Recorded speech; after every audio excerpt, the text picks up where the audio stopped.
تحفظ دین کا کارواں رواں دواں، علماء کا ساتھ دو، آؤ سب کے سب یہاں۔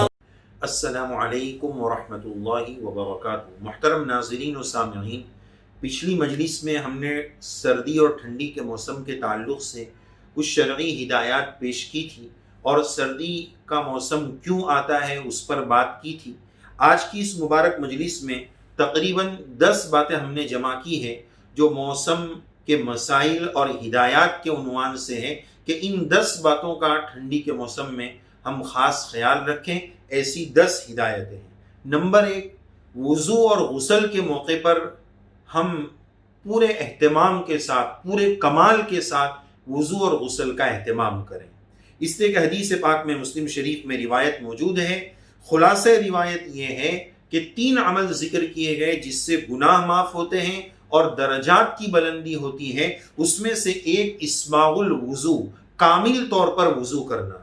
جب سخت کڑاکے کی ٹھنڈک ہوتی ہے تو آدمی اگر غسل فرض ہو جائے مرد پر تو 10 مرتبہ سوچنا پڑتا ہے۔ اس موقع پر آج اس کو اپنے ایک ساتھی کا واقعہ یاد آیا کہ ہم طالب علم تھے، دورے کا سال تھا، مظاہر علوم سہارنپور میں۔ ہمارے ایک ساتھی کو صبح غسل کی ضرورت پیش آ گئی۔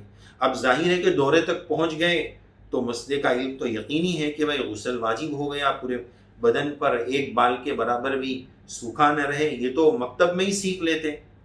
لیکن کڑاکے کی ٹھنڈی تھی، 40 دن تو سورج نظر نہیں آتا۔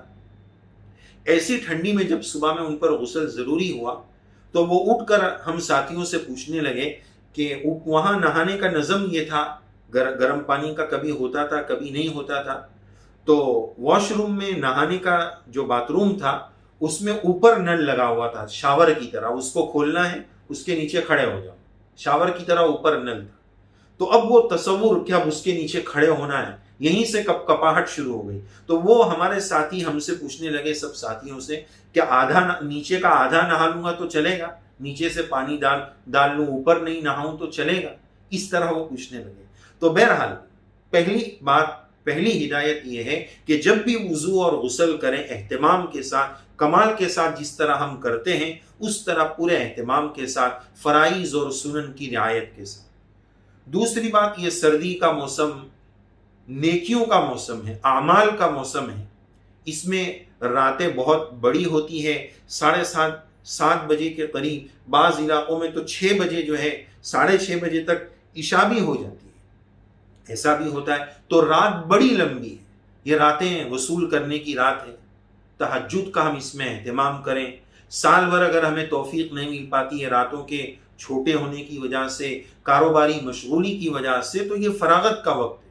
ہم عام موسم میں رات میں اگر 5 گھنٹہ 6 گھنٹہ سوتے تھے تو ابھی لمبی راتیں، ان لمبی راتوں کا ہم وصول کریں، موبائل میں، گپ شپ میں، ادھر ادھر میں، اس کے بجائے گھر میں دینی مذاکرے ہوں۔ بچوں کی تربیت کا اچھا موقع ہے تو رات کا کچھ حصہ گھر میں دینی مذاکرہ ہو، تہجد کا آخری حصے میں اہتمام ہو۔ یہ سردی کا موسم تہجد کی عادت بنانے کا گولڈن موقع ہے، اچھا موقع ہے۔ گرم گرم بستر کو چھوڑ کر جب ہم گرم گرم آنسو بہانے کے لیے تہجد کی طرف جائیں گے، اللہ کو وہ ادا کتنی پسند آئے گی کہ گرم لحاف میں میرا بندہ تھا، ٹھنڈے پانی سے اور اس طرح سے وہ وضو کر رہا ہے، مشقتیں برداشت کر رہا ہے اور میری جناب میں تہجد کے لیے آ رہا ہے۔ تو یہ بہت اچھا موقع ہے تہجد کی اپنی عادت بنانے کا۔ تیسری بات کہ جب ظاہر ہے کہ رات لمبی ہوئی تو دن مختصر ہو گیا، تو مختصر دنوں میں روزہ رکھنے کا اہتمام زیادہ آسان ہوتا ہے۔ تو یہ ان ماں و بہنوں کے لیے جن کے رمضان کے روزے حیض و نفاس کی وجہ سے، ایام کی وجہ سے، عذر کی وجہ سے، یا کوئی بیمار تھا یا کوئی مسافر تھا جس عذر کی وجہ سے اس کے فرض روزے زندگی کے باقی ہیں، تو یہ چھوٹے دنوں میں تقریباً 12 سے بھی کم گھنٹے کا وقت ہوتا ہے، تو یہ اچھا موقع ہے روزہ رکھنے کا۔ اپنے وہ فوت شدہ چھوٹے ہوئے روزہ رکھنے کے لیے یہ بہت اچھا موقع ہے، اور جو نفلی روزے کا اہتمام کرنا چاہیں اس کے لیے بھی اچھا موقع ہے۔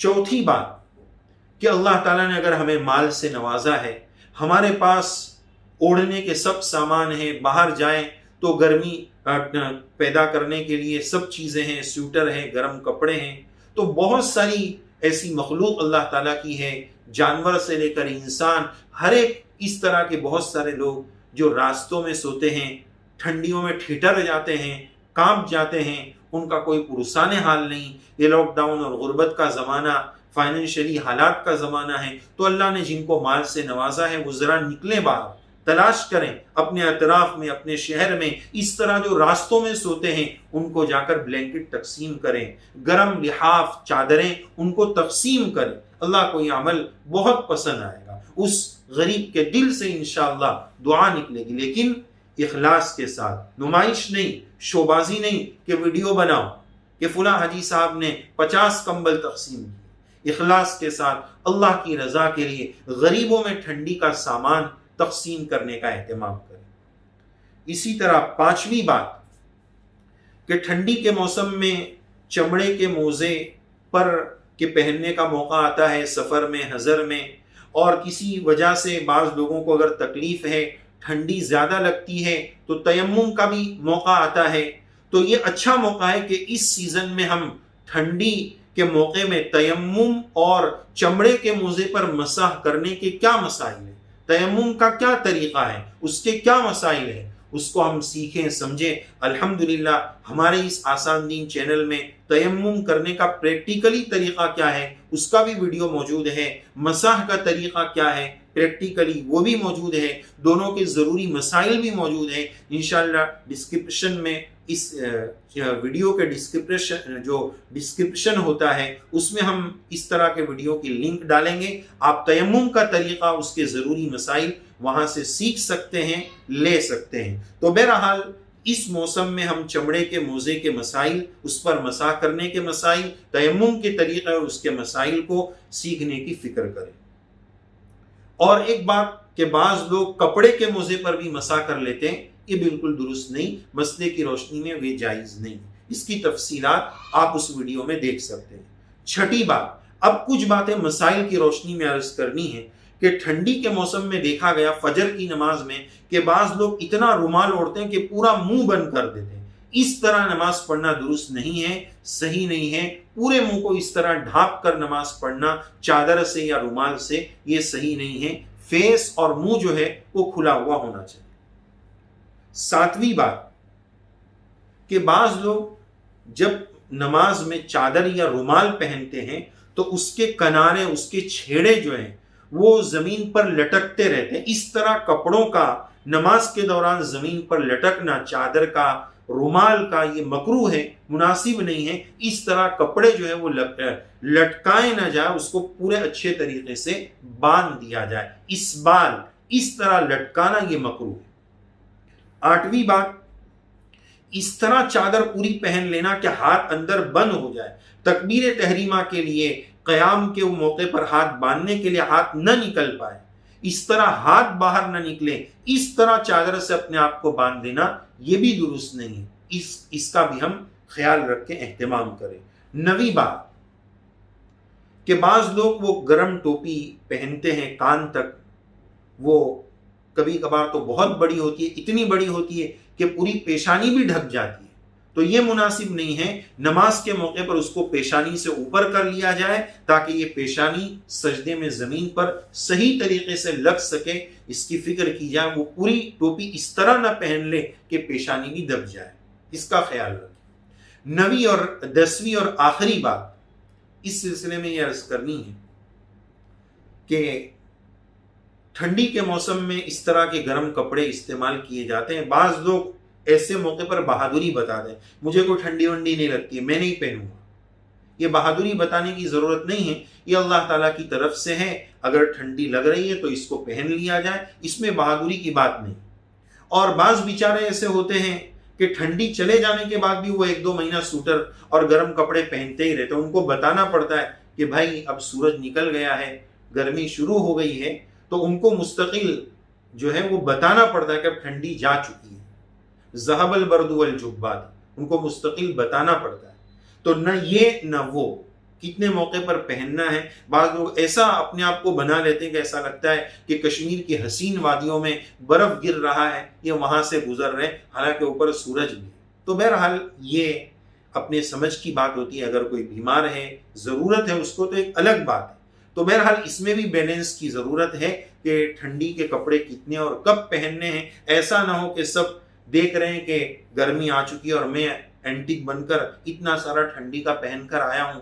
وہ بیمار ہے تو الگ بات ہے، لیکن اس طرح مجمع عام میں ہوگا تو عجیب سا لگے گا۔ بہرحال یہ آداب بھی ہے ٹھنڈی کے تعلق سے۔ یہ 10 باتیں آپ کی خدمت میں پیش کی گئی، کچھ کا تعلق ہدایات سے ہے، کچھ کا تعلق مسائل سے ہے۔ اللہ عز و جل ہم سب کو دین کی صحیح سمجھ عنایت فرمائے، موقع موقع کی دین کی باتوں کو سیکھنے، سمجھنے، سمجھانے اور اس پر عمل کرنے کی توفیق عنایت فرمائے۔ آمین یا رب العالمین۔ وآخر دعوانا ان الحمد للہ رب العالمین۔ ہے ہند میں انوکھا مرکز تحفظ دین، یہ دین کا ترجمہ ہے مرکز تحفظ دین۔